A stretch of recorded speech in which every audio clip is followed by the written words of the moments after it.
So today's topic is a serious and deep one about the concept of Tisha BeAv.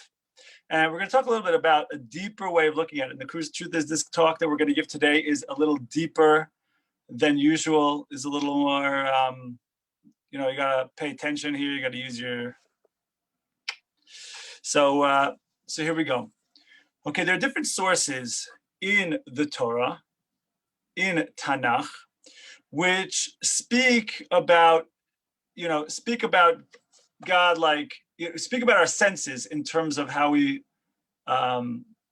approach Hashem, how we approach God, right? For example, in Mishlei in Proverbs, it says, happy is the one who hears me, right? Whereas in this week's Torah portion, in the Midrash, in the Rabbi, it says, happy is the one who, also actually there also says happy is the one who hears me. But there are certain sources which talk about hearing, certain sources that talk about seeing God. And so we should understand a little bit about that, right? Because people just be like, okay, hearing, seeing, perception, and it's like, hold on a second. We have to be a little bit more exact than that, because if there's more than one way to say something in Judaism, if there's more than one way to say something in Hebrew, then it's worthwhile to pay attention to the nuances, because there's everything is exact in Judaism, right? The Torah is perfect from an infinite being. And so that means that when we hear these different ways of trying to say the word perception, we have to know that there is a subtlety of that language and to understand the messages that are being given over, because it's not just all throw it into one all big group called perception, right? Which is on one level that would be okay to do. But if we want to get a little bit deeper and really understand what it's talking about, so we want to be able to take a look at this. And so it's important also to recognize that in Kabbalah, there's an idea that one of the words we have for Kabbalah, sorry, let's put it this way. The word for Kabbalah in Hebrew is related to the Hebrew word makbil, which means parallel, because one of the foundational principles of all Kabbalistic thought is that everything here in this physical world is a parallel to a deeper spiritual reality. And therefore, when we're talking about seeing and hearing, and if the Torah teaches about seeing God, hearing God, we want to understand the concepts of seeing and hearing in a grander scale. These are concepts, right? So let's talk about it. When we talk about sight physically, right? What do we notice about sight? What sight is that when you look at something, what you see is the outer layer of the thing, right? And you see it very clearly, but you see the outer layer, right? So you see the cover, but you don't see the book, right? If I look at this desk in front of me, I see the way it shows up to me. The presentation is that it's a desk, but the atoms within there, the deeper inner essence, that I don't see, right? And so that's what we mean by the concept of sight. The concept of sight means I can see clearly, but it's only the surface. It's only the surface, right? Hearing is going to imply that the ability to get beyond the surface, right? To get beyond the surface and understand something for its inner essence, for its inner depth, right? If someone is speaking to you and you hear them, right? When someone speaks, they give over a message that comes literally from within them, right? And so we should recognize that this is the concept of hearing, right? The concept of hearing is getting to the essence of the thing a little bit more, right? I'll tell you a story about this. A few summers ago, we had over a couple that came to us numerous times, that would come to us for different meals and Shabbat and stuff like this.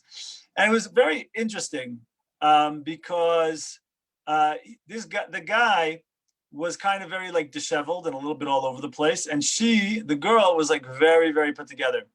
And so I kind of noticed this and picked up on it. And then actually she raised the conversation with me one time and said, a lot of times people are like wondering like what me and him are doing together. But the truth is that this guy, like whenever if he sits down with me and a bunch of my friends we never met before, within a minute he knows, he's able to tell what's going on with each one of them, what they've had happen in their lives, and all this crazy stuff, right?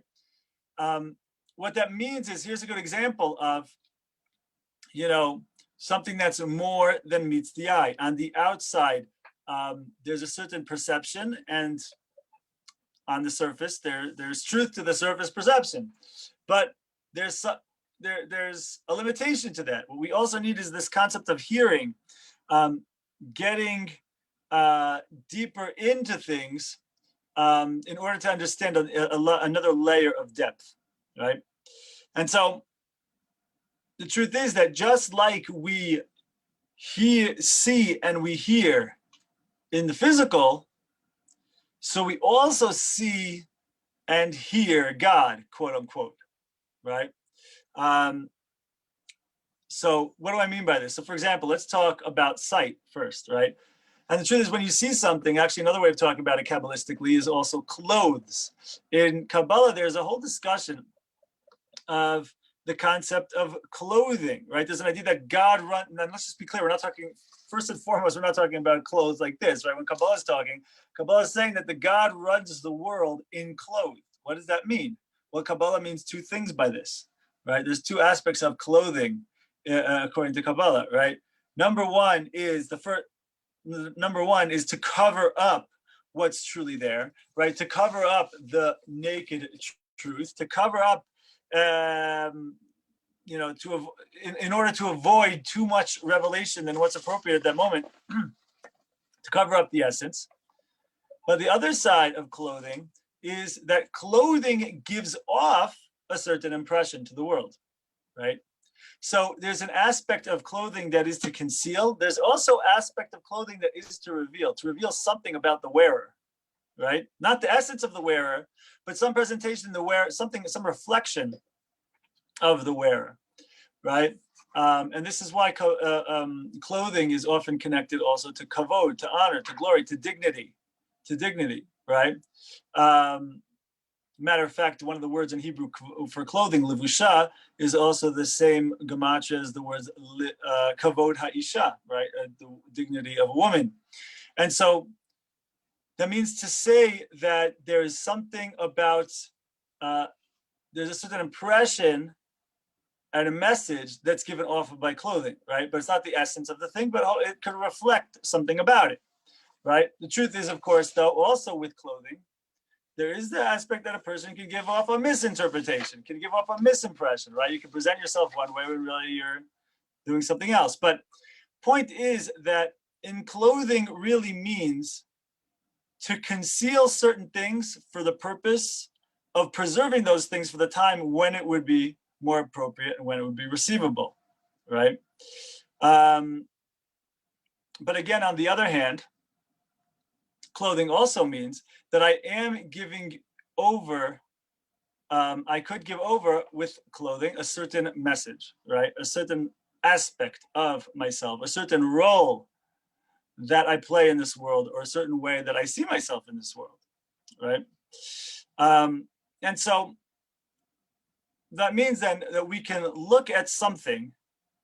When we look at something, we see the clothing, right? We see the outer presentation. We see the outer appearance. We see the way it was, something that reflects what's going on the inside. And so what that means for us in this conversation, as we speak, as we get ultimately talking about Tisha BeAv, is that when we open our eyes and we look at the world, right, we can see the world and the happenings of the Jewish people and what's going on with the Jewish people. So then when we're doing that, we're seeing the clothes, we're seeing the outer appearance, right? And again, when we're talking about hearing means that we get beyond the surface understanding, right? And we understand something for its inner depth, right? So we're talking about hearing God. That means getting beyond the outer appearance of the state of the world, getting beyond the first, our first notion of what we're seeing.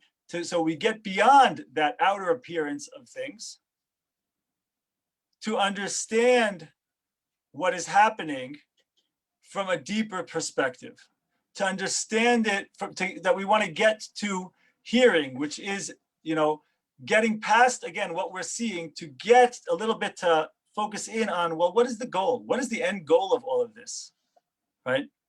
And so seeing is an instant. Seeing is a first impression, right? Hearing, though, is getting through getting is like when we hear someone speaking, you hear, like when you're listening to me speak right now, you're hearing every syllable that I have to say.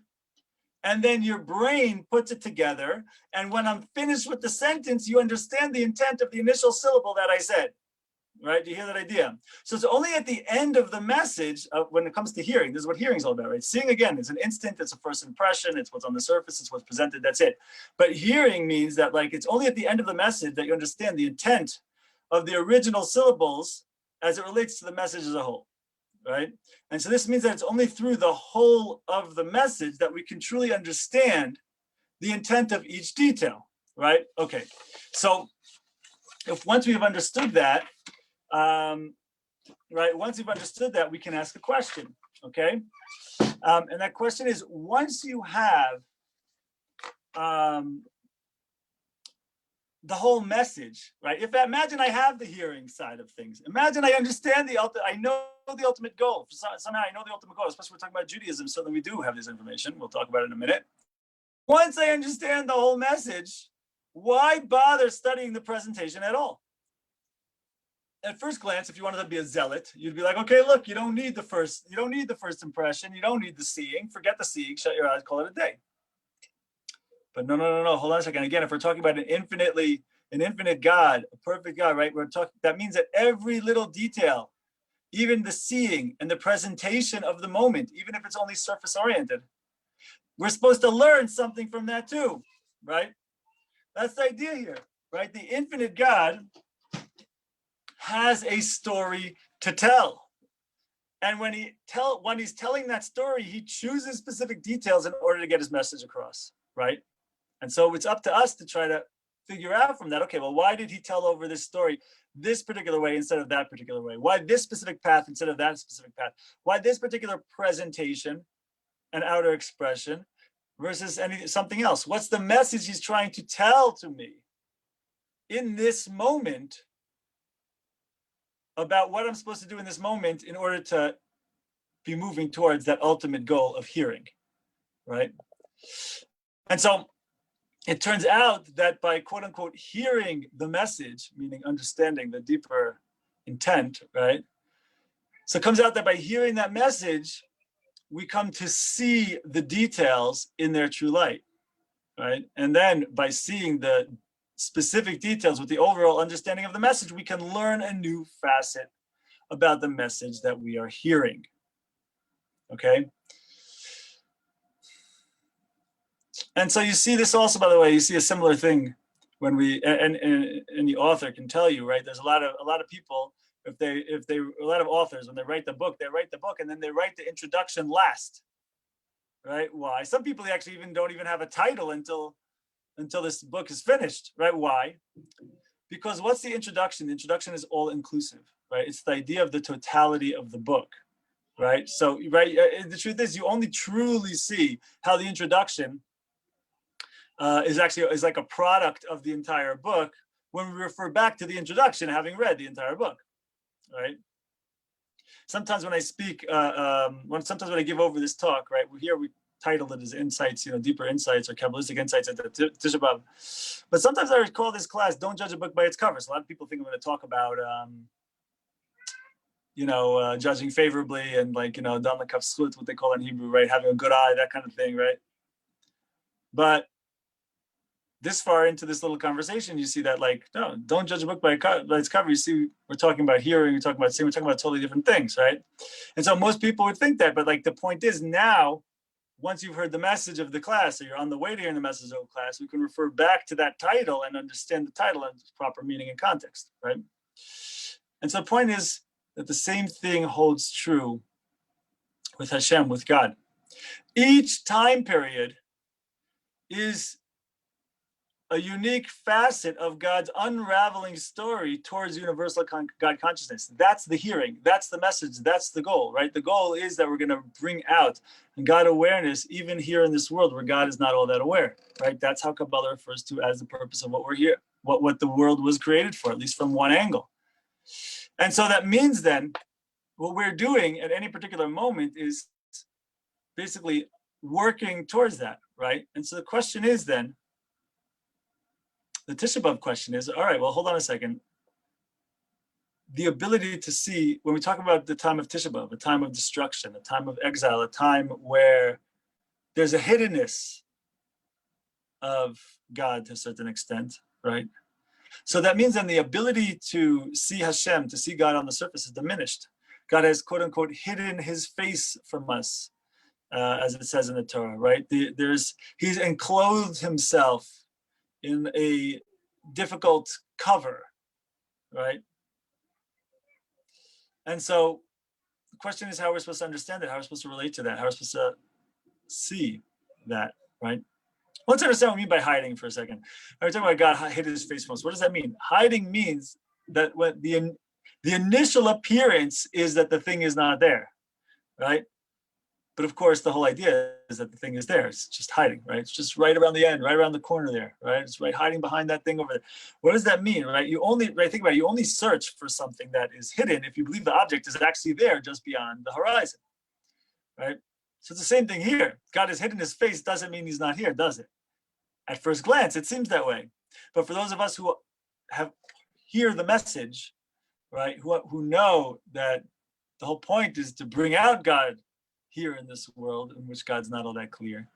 So, okay, with this grand hiddenness, we have two things now. We have the message that we know in Judaism and in Kabbalah, which is that the point of this, what's going on in this world, is an ongoing process of coming to a place of universal God consciousness. But we also have this difficult presentation in front of us, which is of Tisha BeAv, of destruction, of exile of God's people, which makes it seem like God's not here. So what's this all about? What are we supposed to do with this, right? So it's the first thing we really need to do, if we want to understand what we're supposed to do with the presentation, is step away from the presentation for a minute, right? The first thing to do is to shut our eyes for a moment. Shut our eyes and focus in on the fact that the ultimate true essence of what's really going on here is that process, right? The hearing, right? Shut our eyes and listen, so to speak, and hear the message. And the message is always, the point is always, we're moving towards a process of experiencing God awareness, right? And so the next thing we want to do is to open our eyes and to see this initial enclothement of destruction, of difficulty, and to ask the question, if the end goal is to achieve God awareness, what can I learn from the outer appearance that God is portraying right now, that God is showing right now with this presentation of destruction, right? What route is God trying to tell me, expressing to me, showing me to take at this moment in my journey towards God consciousness, right? And so I want to share with you that my wife has a teacher, a very famous, a very well-known and well-liked teacher, okay? And this teacher of hers, she goes to a class and she has a lot of people, again, who a lot of people who show up to the class, want to hear what she has to say, and then also, of course, want a piece of her time. And so after the class, there's like 30 people that run up to try to talk to this teacher. So if my wife wants to actually, spend some time with this person or talk to this person, is that going to be a good time to get her attention? Is that going to be a good time to speak to her? Answer, obviously, no. There's 30 other people vying for her time. Okay, what about when she goes home to her family and she has a bunch of kids, Baruch Hashem, Leah and Hara, like 7, 8 kids, something like that. Leah and Hara. Is that a good time to try to get her attention at her time? Also not. So when can she? When can my wife get some time with her? When can my wife actually get some time to actually speak with her? Answer, in between the two. In between one place and another place, right? Similarly, you find a lot of times that I'm blessed to live around the corner from the kotel, thank God, B'li and Hara. And so sometimes, very often, you'll find that certain rabbis, certain Hasidic leaders or rabbinic leaders or Kabbalah masters show up sometimes to the kotel. They get driven, a lot of times they get to drive up pretty close, but then still got to get out of the car and walk to the kotel. If you want to get a blessing from some holy mystical sage, so yeah, you could try to find them and go to them, and you might even have to wait for a few hours. I've done that numerous times. Or if you have a quick question or whatever it is. Or, so you could do that maybe, but it's going to be a hassle. There's all their guards are in place, you know. But if you catch them on the streets, they get out of the car and take the 1 minute stroll to the western wall, to the kotel from the car. In that minute, you can get yourself in there when they're in the streets, right? So similarly, the Arizal, whose yard site was yesterday, for me it was yesterday, for anyone who's in America, it's still his yard site right now.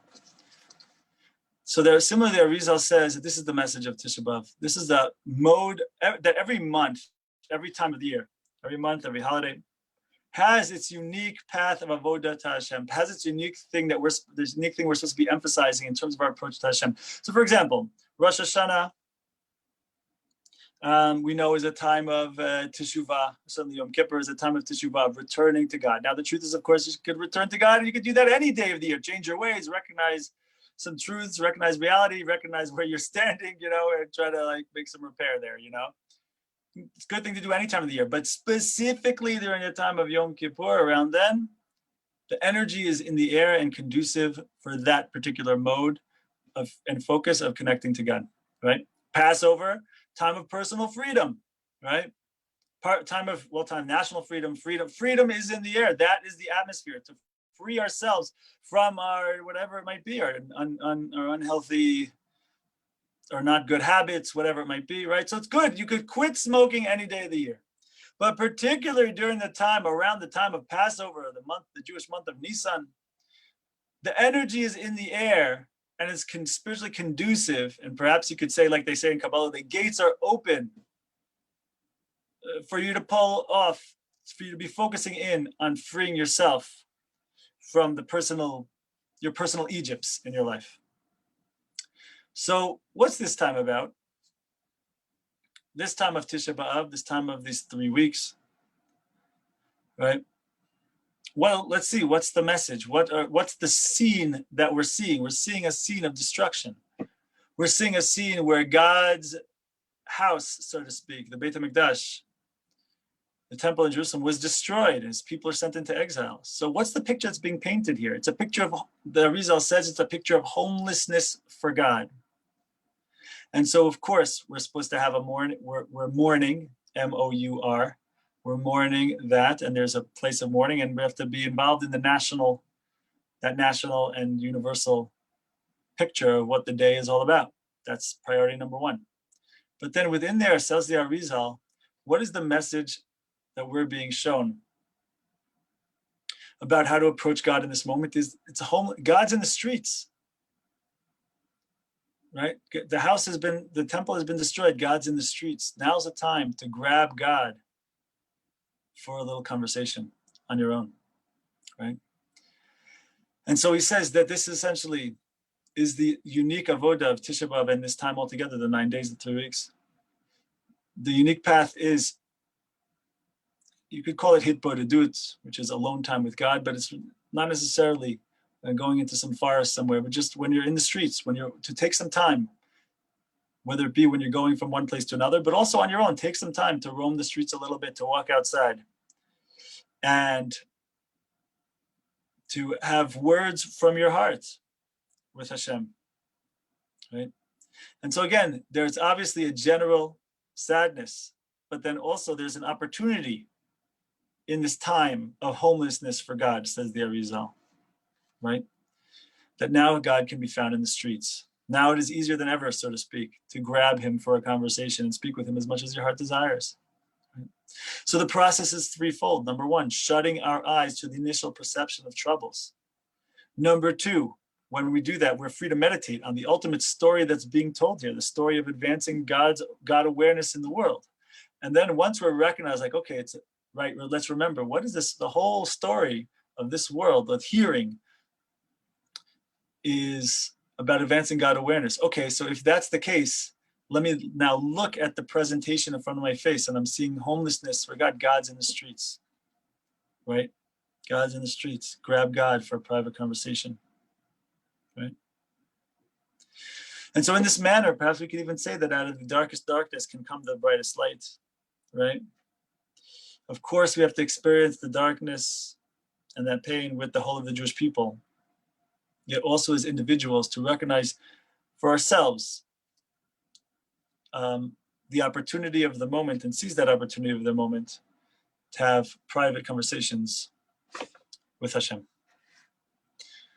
Okay, my friends, I hope this is meaningful. I hope this is helpful. I hope it sheds a new layer of light on the Tisha BeAv experience. I hope you have a meaningful one.